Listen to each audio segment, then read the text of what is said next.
এটাই মহাসফলতা। ৭৩ হে নবী, কাফির ও মুনাফিকদের বিরুদ্ধে জিহাদ কর এবং তাদের ওপর কঠোর হও, আর তাদের ঠিকানা হল জাহান্নাম, আর তা কতই না নিকৃষ্ট স্থান। ৭৪ তারা আল্লাহর কসম করে যে তারা বলেনি, অথচ তারা কুফুরি বাক্য বলেছে এবং ইসলাম গ্রহণের পর কুফুরি করেছে, আর মনস্থ করেছে এমন কিছুর যা তারা পায়নি। আর তারা একমাত্র এ কারণেই দোষারোপ করেছিল যে আল্লাহ ও তার রসূল তার স্বীয় অনুগ্রহে তাদেরকে অভাবমুক্ত করেছেন।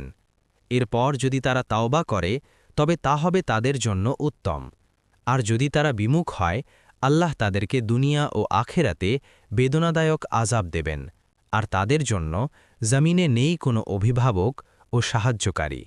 ৭৫ আর তাদের মধ্যে কতক আল্লাহর সাথে অঙ্গীকার করে যে যদি আল্লাহ তার স্বীয় অনুগ্রহে আমাদের দান করেন আমরা অবশ্যই দান খয়রাত করব এবং অবশ্যই আমরা নেককারদের অন্তর্ভুক্ত হব।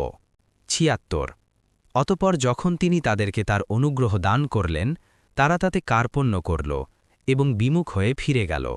৭৭ সুতরাং পরিণামে তিনি তাদের অন্তরে নিফাক রেখে দিলেন সেদিন পর্যন্ত যেদিন তারা তার সাথে সাক্ষাৎ করবে। তারা আল্লাহরকে যে ওয়াদা দিয়েছিল তা ভঙ্গ করার কারণে এবং তারা যে মিথ্যা বলেছিল তার কারণে।